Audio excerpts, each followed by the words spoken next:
Hey, everybody, it's Eric alongside Rod here, and we're delighted to welcome back onto the show our friend Dominic Lese from Bracketometry.com. We spoke to Dom last season. He was the second rated bracketologist in America, but since then, he has received the TFF INOTS bump and is now rated as the best bracketologist by the Bracket Matrix. We're definitely speaking in rarefied air tonight, right now.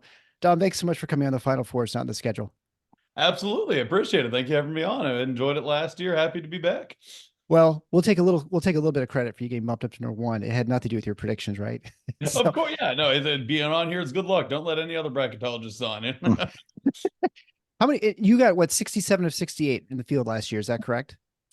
Yes, I believe that is correct. These the old Rutgers that got tripped up most people, I think, last season, right? Yeah, and luckily a lot of people missed that one too, so it didn't cost me much compared to others, and had a lot of those teams on the right seed line, so it still worked out. All right.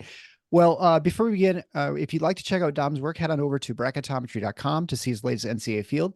And be sure to follow him on X or Twitter, where you can find him at BracketDom, as you can see on the screen, and keep up with his daily rundown of the field and important games. So thanks again for coming on, Dom. It's starting to feel like March down in your neck of the woods. Absolutely. No, it is March. I mean, it's not officially here, but to me, March is here. I'm ready for Yeah, it. Bring on right. the tournament. The conference tourneys are coming up. Well, I would say about up till about a week ago, the feeling in East Lansing was that March was coming, but the Spartans just laid back-to-back eggs at home. It feels like they're kind of trying to play the way out of the tournament. So most Michigan State fans obviously listen to the show. Help us out. Give us a lay of the land for MSU as they enter the final three games of the regular season in the Big Ten tournament. Yeah, and I'm still gonna give you guys hope. I still haven't updated my bracket yet since that game. New one coming out tomorrow. But I would still have you guys as a 9 seed, so I'm sure that's not exactly where they would want to be right now, but that's still in the field with still a chance to make a run. I mean, last year made a run as a 7 seed, so why not as a 9? And there's still a chance to even move up from that. I don't even think being an 8 right now would be insane, just because the predictive metrics still absolutely love Michigan State. Is that just because of the Ken Palm, the Torvik, and those rankings? The main two that the committee will use is the BPI and KenPom. And then they look at some other ones like results-based metrics, the strength of record and KPI. But those are more just for selection compared to seeding. And the ones that weigh more heavy on seeding itself are the ones where Michigan State's looking good. So now that's where there'd be a little bit of an issue since the results-based metrics are lower. Say you guys were to go 0-3 in the next 3 games, God forbid, then those results-based metrics might be too low to where the predictive can't save them anymore and they could be out. But I still think even 1 and 2 down the stretch might be enough. And what about the Big Ten tournament then? Do you have to win a game in the tournament too, or does it depend on who you're playing? It's in that point, yeah, it would depend who they're playing, and it would depend how the rest of the bubble does up to that point, which is always so hard to project.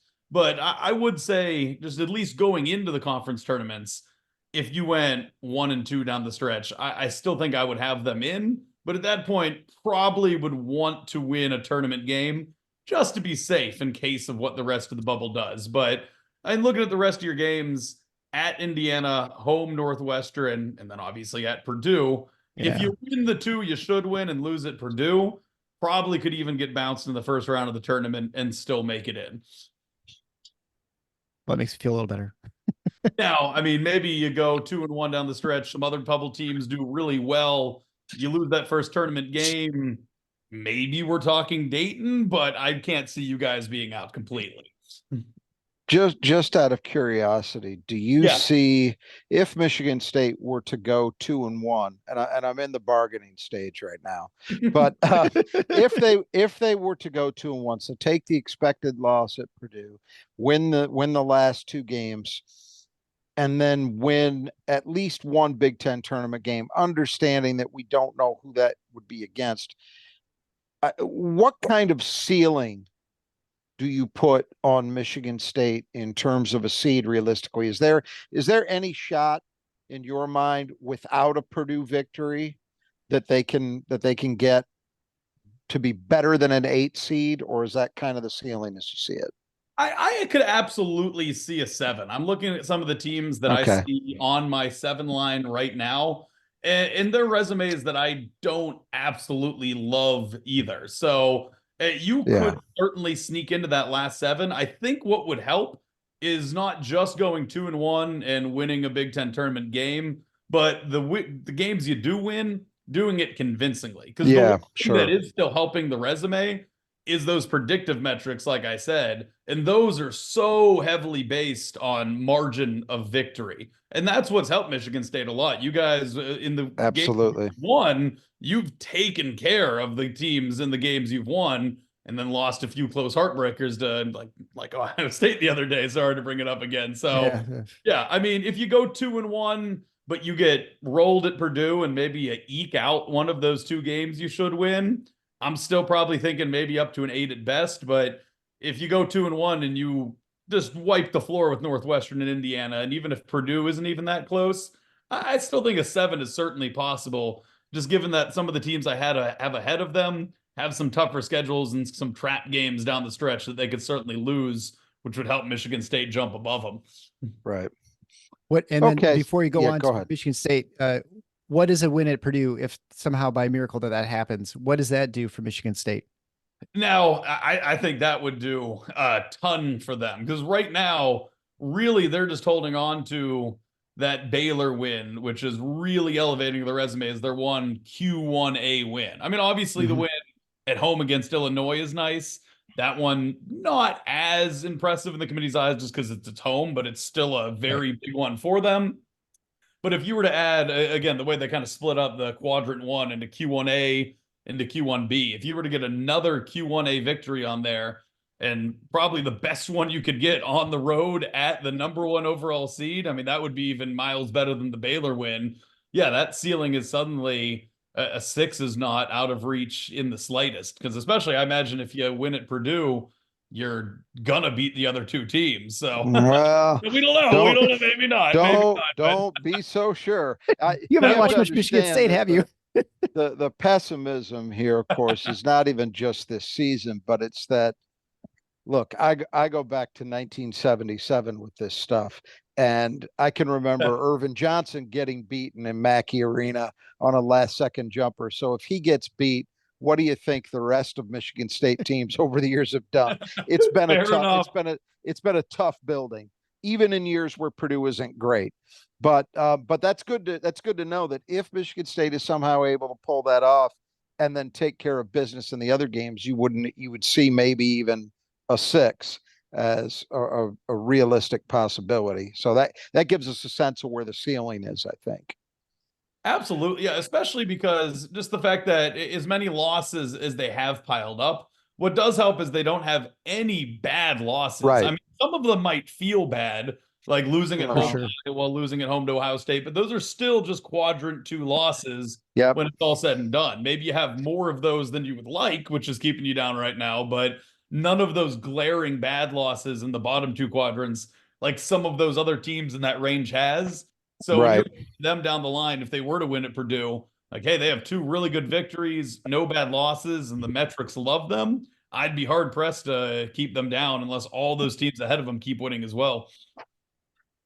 Well, let's turn our attention then away from MSU into some of the other teams of the Big Ten. Obviously, Purdue is, I think you said they're currently the number one overall seed after what happened to UConn, kind of moved Purdue back up. Um, uh, no conceivable scenario that Purdue would move out of the one line, right? I no. I could see scenarios where maybe Connecticut or Houston repass them and they don't Sure, get number one overall. But I sure. think their floor almost at this point, Is a barring one. like losing out, is yeah, like the third one seed, unless they really struggle down the stretch, which I just don't see happening. I just want to hit on a few of the teams that we're reasonably certain are in or are in decent position. And we'll start with Illinois. How Yeah. do you see the range of possibilities for the Illini? Yeah, I think Illinois and another one I'm sure we're about to talk about in a sec, Wisconsin, almost Yep. have Yep. very comparable resumes right now. Like I'm still working Okay. on the bracket update for tomorrow, And I'm debating between the two of those for a 4 and a 5 seed. So Really? one might be a 4, one might be a 5, but I think they're both right about in that range. And at this point in the year, if you're a 4 or 5 seed, you're a lock for the tournament. I mean, they could lose Yeah. out and lose that seed, obviously, but I don't think there's any way those two teams are playing themselves out. They've had fantastic seasons. Do you see any realistic possibility for either of those teams to jump maybe up to a 3? If either of those were to win the Big Ten tournament, or maybe even win out and lose in the final to Purdue, and that were their only loss, and they were to pick up some more big wins on the way, I think it's certainly possible. I mean, I'm looking now. Illinois and Wisconsin still play in the regular season again as well. And Illinois also gets another game versus Purdue. So yeah, if they were to win both of those, beat Purdue at home and win at Wisconsin, Illinois could certainly move their way up to a 3, maybe even going only to the semifinals at that point. So, but that's really just going to come down to a lot more of if the teams ahead of them lose games as well. So absolutely, they have the remaining schedules to where if they get what they need ahead of them to happens. A 3 is certainly not inconceivable for either. I'd say maybe even a little bit more possible for Illinois, just since they have that game at home, which is a huge opportunity as well. But it's possible for both, without a doubt. But And that I think probably is their feeling. Yeah, sorry. No, that's okay. It's interesting that you see those two teams at the moment as so similar, because I think those of us who play close attention to Big Ten basketball and aren't necessarily locked into bracketology until right about now, there's a recency bias, which of course does not apply anymore, so the committee says. But Wisconsin has obviously been really struggling. Now they've righted the ship a little bit lately, but still had been on a terrible run. And so I think the perception in Big Ten country, certainly my perception, is that Illinois is a better team at this stage, but you seem to see them very, very close in terms of the quality of the resume. Absolutely. And I still completely agree with you as well. Like when they play head to head, given their recent form, I would favor Illinois in that one, even though I think it's at Wisconsin, correct? So, yeah. And if they end up winning that one on the road at Wisconsin, then maybe they'll start separating, which was kind of expected given the way they've been over the last month. But Wisconsin really just had such a phenomenal start to the season. They were in contention for a 1 seed at one point, I think, before that 4-game losing streak. So it's just hard, even with a bunch of losses down the stretch, to really, I don't know, nullify all the good they did before that. So, right. Yeah, and that's a point you're getting at, something that I think everybody would be well advised to remember, which is that every game counts, and that win in November matters just as much as the one in March. It's akin to the way people think about games. Somehow points in the last minute loom so much larger than that basket you scored with 8:47 to go in the first half, but they all count. And that's the same thing here, right? Yeah. So then to move on to two teams that are maybe a little closer to where Michigan State sits in terms of the dynamic, we have Northwestern and Nebraska. How do you see the range of possibilities for those two schools? Absolutely. I mean, probably just, and we'd done this interview last week, I would say both were squarely on the bubble. But I think there's, at this point, moving pretty solidly into, I would be surprised if they weren't in the tournament range. I mean, they're right there on that 8-9 seed line kind of border as well. So I think they're about in the same spot that Michigan State is in at this point. Just like I said, Wisconsin and Illinois are really close. I think both of those teams, along with Michigan State, have gone to the point where their resumes are almost a coin flip between the three as well. So similarly, I would be hard pressed to see any of them completely miss the tournament, but again, you never know. They're not locks yet. They still need to get at least a win and avoid any more really bad losses. And I'm looking at the remaining schedule now. Like Nebraska still has a home game against Rutgers, which would be a Q3 loss, which similar to Right. Michigan State, they've avoided any of those bad losses. I think as long as they take care of Rutgers at home, and if maybe even lose all the others, maybe win one Big Ten tournament game if they get a bad team there that they couldn't afford a loss to, but they just take care of business and don't kick up a bad loss the rest of the way. I think Nebraska is probably in the field. So at this stage, doing the update you're doing tomorrow, I'm not holding you to this, obviously, but right now, as we sit here talking, you would say none of those 6 Big Ten teams would be likely to be in Dayton. They're all beyond that. That's what you would expect. As of this moment, yeah, I would say they're all probably at least 2 seed lines ahead of Dayton. Now, Right. when I say like if Nebraska only beats Rutgers the rest of the way and loses their Right. other games, that's a scenario where maybe I could see them drop to Dayton if they win one game the rest of the way and it's just the one bad loss they can't afford.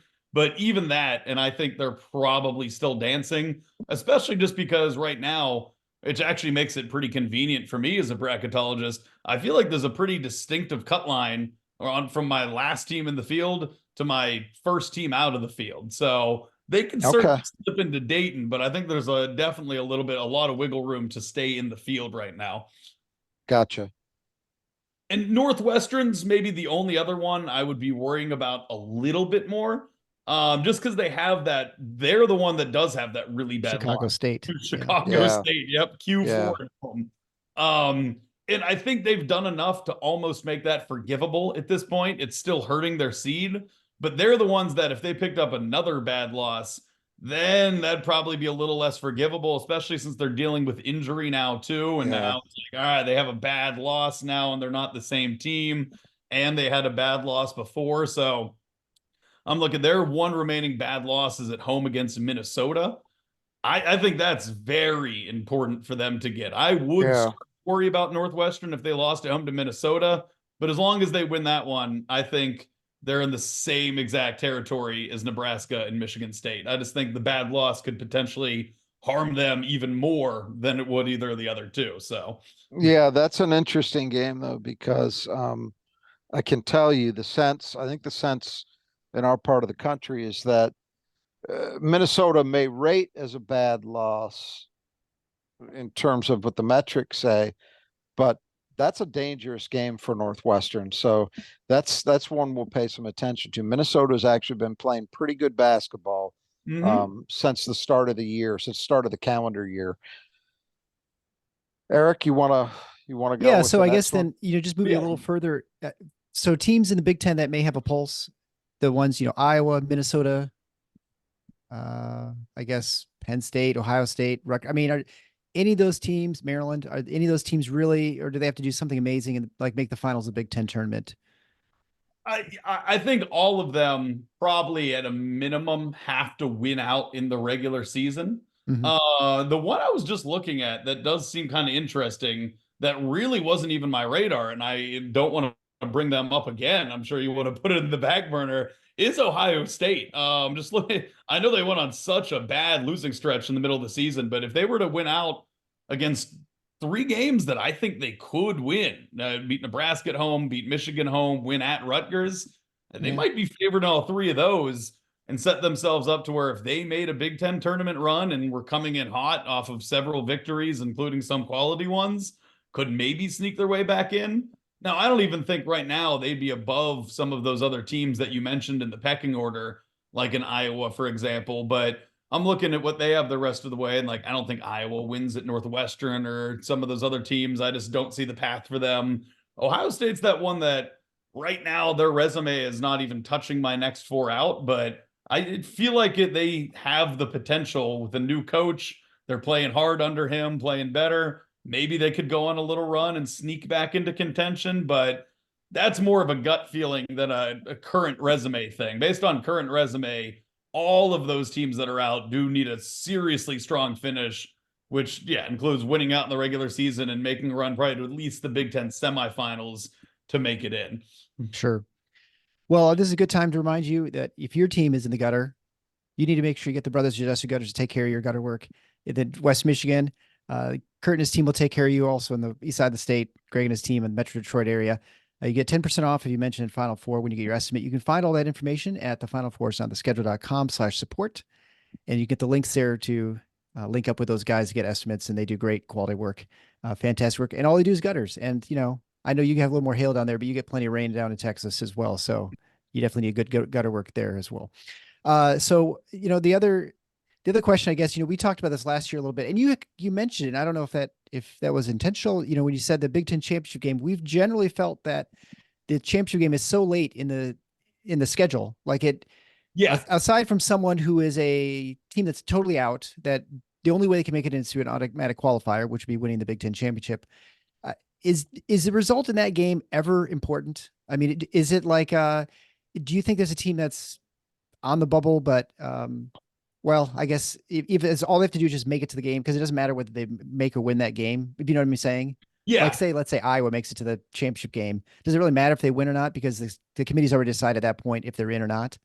Exactly. Now, I mean, I guess the only way it would is if it's a team that really had no bubble chance at all. Then obviously it matters, because winning right. you're in, losing you're out. And at that point, they're just making a contingency bracket where it's like the committee will actually make two separate brackets just based on the result of that game, and ship one out if one team wins and ship one out if the other team wins. So, but that is really more if there's an at-large kind of in play. I think if they determine that team has done enough by making it there to be in regardless, them actually winning that game probably wouldn't raise their seed like you think it would, only if it was truly to the difference of making it or not.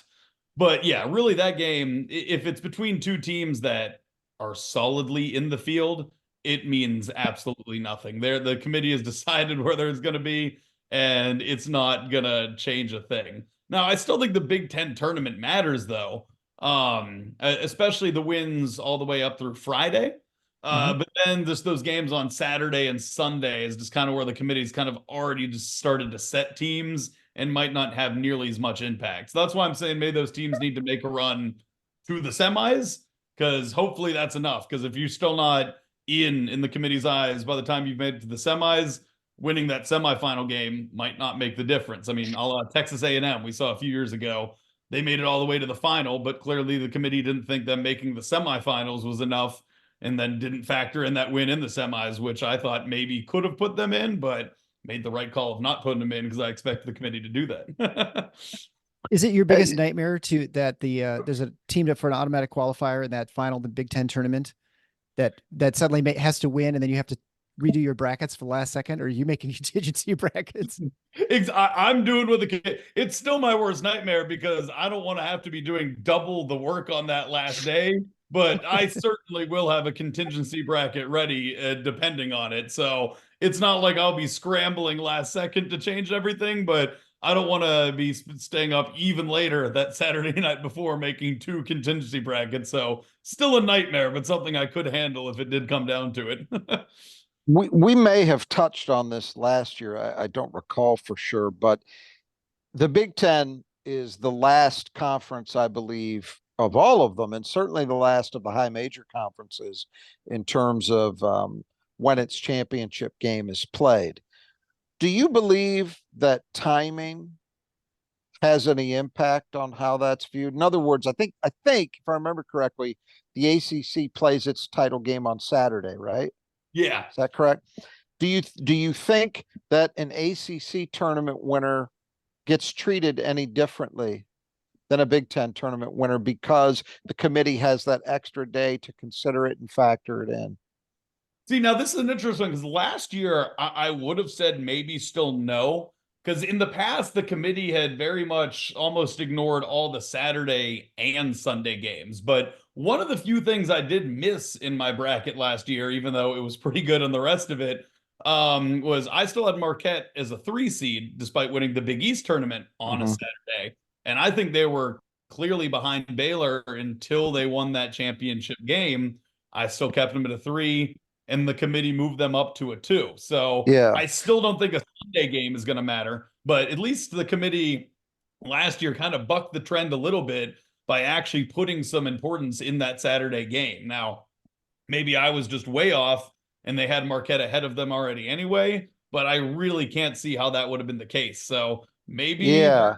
starting to pay attention to those games a little bit And more. and this has been mentioned in Big Ten circles that, because I think the general consensus agrees with you that the Big Ten championship game results don't tend to matter unless you have a scenario like, I go back to, I Illinois, think this was the right? case. Well, I think this was the case in 2012, when Michigan State and Ohio State were playing the rubber match of a 3-game series. Oh, And it was pretty well set that the winner would get a 1 seed, the loser would get a 2. And Michigan State won and did in fact get the 1 seed. So other than those kind of scenarios or what you were talking about earlier, I think the sense agrees with you completely that there's just no impact in terms of the result. And so I think there has been a feeling in some quarters that the Big Ten penalizes itself by playing its championship game as the last game leading into March Madness. Now, the problem is convincing, even if you wanted to change it, convincing CBS to let you do so is a whole other matter. But that's why I wanted to ask you the question. So it sounds like you're beginning to believe maybe there might be something to that, at least in certain situations. I wanted to ask you also, and I know, and this is something that I think people who don't pay particularly close attention to this process until that Sunday get confused about, but the committee, and correct me if I'm wrong about this, but the committee is not evaluating teams necessarily within a conference. It's all against all. But nevertheless, fans tend to view this thing through the prism of conference strength, and conference strength largely determined by, well, how many teams did you get in? So we've talked about the Big Ten, and it sounds like, barring something really unforeseen, the Big Ten probably maxes out at 6. What leagues do you see that will be getting, because I'm sure there are some that are in line, at least as of the moment, to receive more bids than that? Yeah, absolutely. I think there's probably a pretty clear 2. Yeah. And I think there's 2 that are gonna get more, and I think there's not any others that even could, and I don't think those 2 could get less. I think the Big 12 and the SEC are both going to get more than 6 bids, probably even 8 plus. Right. But on the flip side, I don't see any other conferences getting more than 6. I think those are probably the clear top 2 conferences just in terms of depth of talent this year. And then the Big 10 is probably just sitting there at third. Now, tied with the Big 10, there's also, people might not like this, a very good chance the Mountain West gets 6 teams in. That's interesting. Okay, Yeah. can you walk us through that a little bit? Because I think that will come as a shock to a lot of people. Yeah, I mean, they've just done a very good job of just kind of beating each other up at the top, but not taking bad losses to the teams at the bottom, and all had pretty clean out of conference schedules. So they're certainly limiting their team's highest possible seeds by doing that. I mean, there's a very Yeah. real chance they get 6 teams in, but 4 of them are 9 seeds or lower, and only 2 Right. of them are like in the 5 to 7 seed range. So they've just, yeah, it's just a very balanced league to where, But if you look at their like overall strength, you wouldn't say they're anywhere near as good as the Big Ten probably, but they just have a bunch of really similar teams at the top. So if you leave one out, you can't. I mean, if you put one in, you almost have right. to put all of them in because their resumes are so similar. Where, just out of curiosity, where do you see the Big East in this regard? So the Big East, I currently have with 5 teams in the field right now, but Wow. they have so many hovering around that bubble area. Like, it just, Sure. this was from my last update, but I had them with 5 teams in, but that was with Providence and Seton Hall in my last 4 in, and then Butler and Villanova in my first 4 out. So they are just so many teams right there on the bubble. They have 3 absolute locks, and then just the entire middle of their conference is the bubble. I didn't even mention St. John's, who had a Yep. huge weekend, who's going to be back in the bubble picture themselves as well. So they could Ye- probably get them. Maybe they could get to 6, but those teams are going to have to beat each other up. So there's no way they're going to Right. get more than that, because for one to elevate themselves, they're going to have The to other hurt. goes down. Exactly.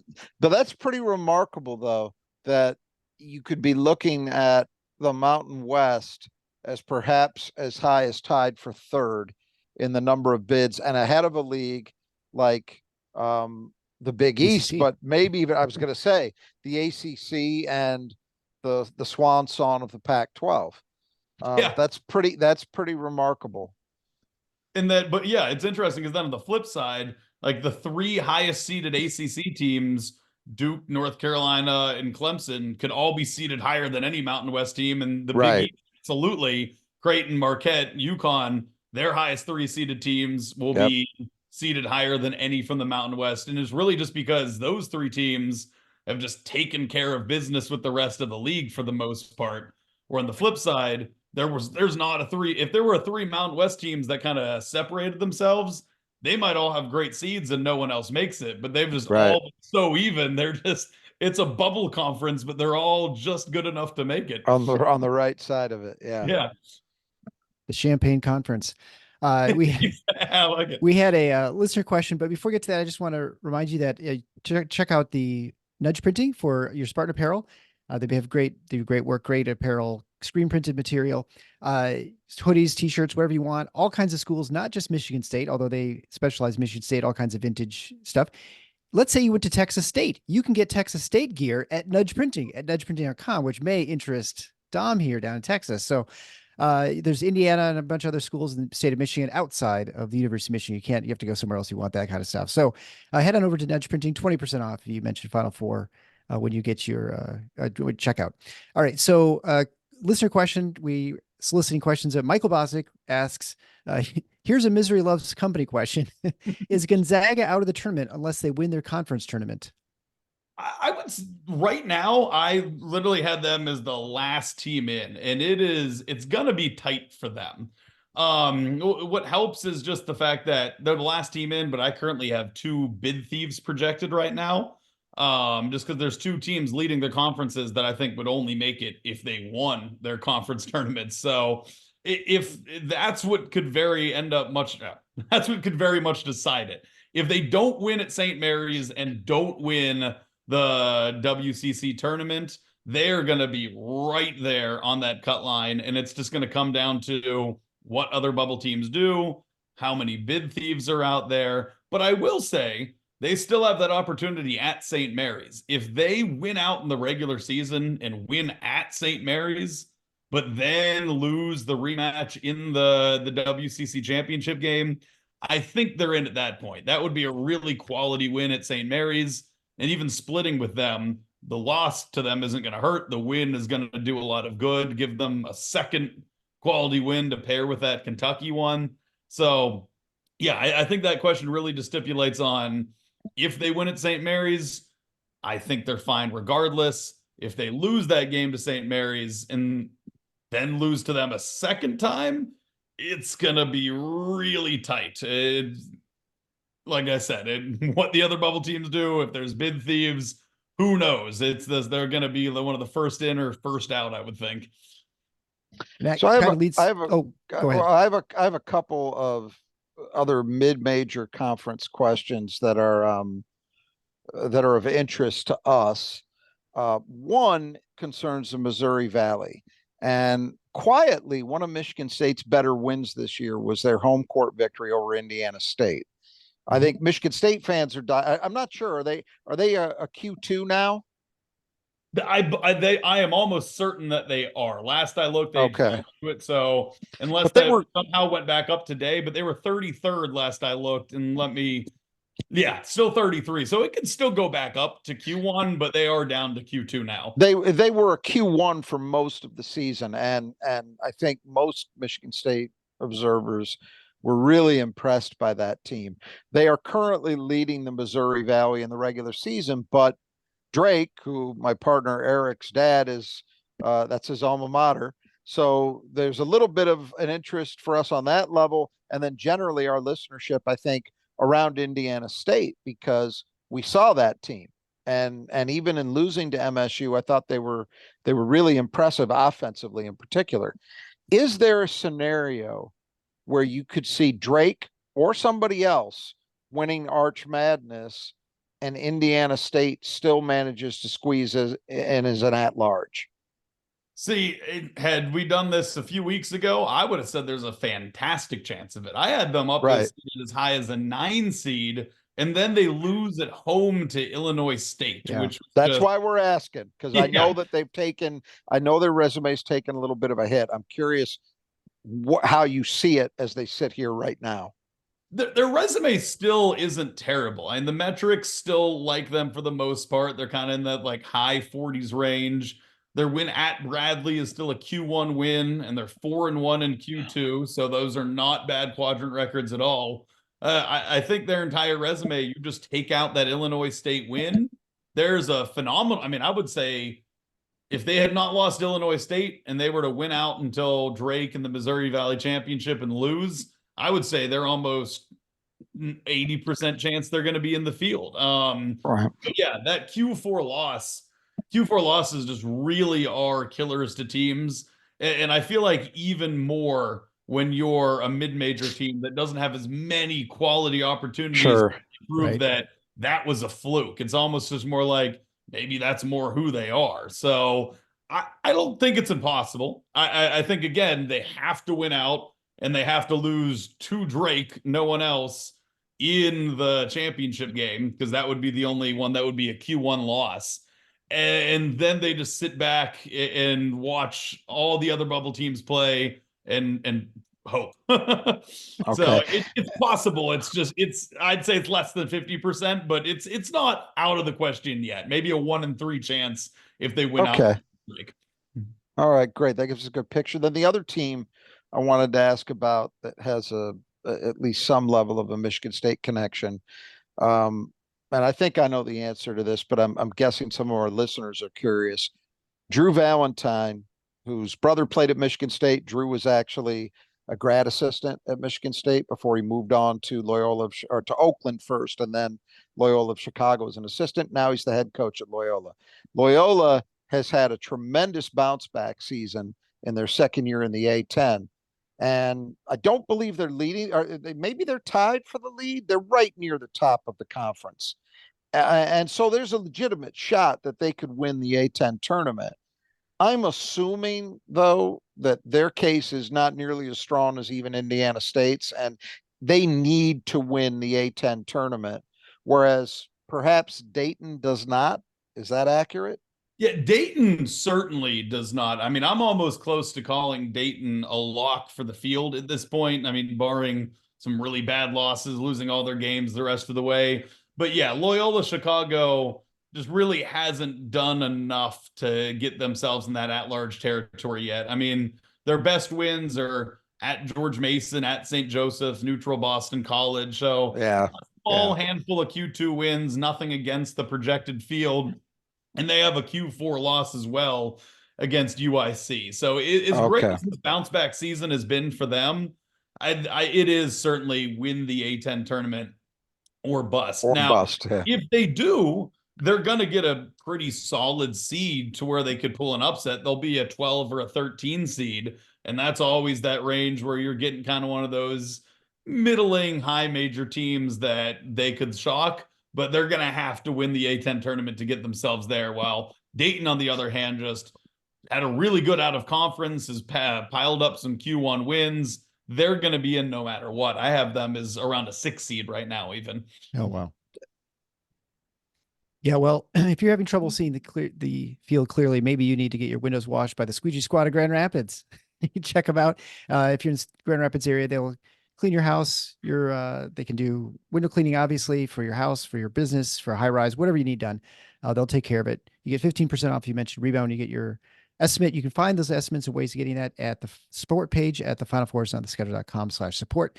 And so one of the other teams that is of interest to Michigan State. These are, I feel like we're just bringing up bad memories here, but James Madison, how they started out the season. That's what I thought you were going to bring up last time. Yeah, I wasn't sure where Rod was going there either, but yeah, I think James Madison's another one because they were, I mean, undefeated.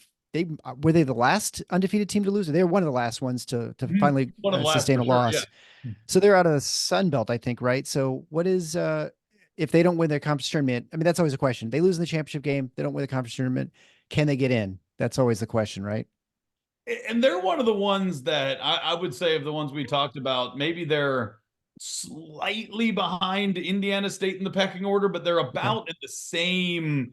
I'd say they're pretty much neck and neck with them. I mean, my last update, I had them both in the next four out. So I Close. think that, again, they both need to, I mean, just like Indiana State, they need to win out in the regular season, make their conference championship game, lose a close one to one of the better teams in their conference, probably to Appalachian State, actually. I think it would have to be to them. And then just sit back and hope. So is it possible? Absolutely. And it'd be really interesting if it got to a point where the bubble really did implode on itself and James Madison and Indiana State both did that. They both won out to the championship game and lost. And it's like, ooh, which one of these would I put in? That'd be a tight call because I think they're both pretty much in that exact same boat. So yeah, the answer with James Madison is same as it was with Indiana State. Win out, lose the last game to the other best team in the conference. You got like a 1 in 3 chance probably. Anybody else from the mid-major ranks that you see has the potential to make the field as an at-large?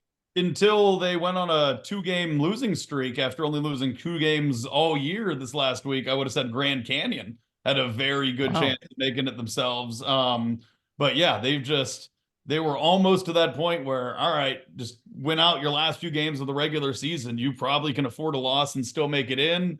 And then they lose 2 straight for their 3rd and 4th losses of the year. And now I think they have to win their conference tournament. So they were one that was right there in that mix. So worth mentioning because I thought they were going to be there all year, but wheels kind of just fell off late. I still think they win the WAC. I still think they're a significantly better team than anyone else in that conference, despite some of those recent losses. But yeah, they're going to have to win it now to make it in, but they would have had a great chance had they still only had 2 losses on the resume like they did most of the year. So nobody else that comes to mind that would fall into that category? I would say on the flip side of Indiana State, Drake has a chance themselves in the same kind of scenario where both of them went out, they play each other, but let's say Indiana State's the one that wins it. I think conversely, Drake's in a very similar spot to Indiana State. Now, they just lost this weekend, which probably makes it even a little tougher for them. But I'm not throwing them out of contention completely yet. But I would have said they were almost neck and neck, maybe even a better chance than Indiana State until their most recent loss. Interesting. Well, we'll keep an eye on all those things. We'll probably try to get you on before maybe the Big Ten tournament to get a lay of the land, where the Big Ten stands and the other teams in the field as it starts to maybe make some more sense, or sometimes maybe more chaos. Who knows, right? When it comes to that point. Again, make sure you visit our sponsors at the Final Four schedule.com/support, the Nudge Printing, Brothers Just You Gutters, and the Squeegee Squad of Grand Rapids. Don from Bracketometry.com. Thank you so much for being on and being the top bracketologist coming on our show. We really appreciate it. Absolutely. No, I love being on. Yeah, I would definitely enjoy coming back on to preview the tournament, and hopefully Michigan State's coming off a win at Purdue at that point, and there's a much jollier tone. That would be boy. I don't know if I'll be able to handle this, losing those 2 and then winning at Purdue. I'm not quite sure the cognitive distance. I'm not sure what'll happen to my brain. I'll be totally scrambled at that point. Too much up and down. Well, it has been a couple of years of a little bit of roller coaster there for sure. So, all right. Well, until next time, the Final Four is on the schedule. Go Green. Go Green.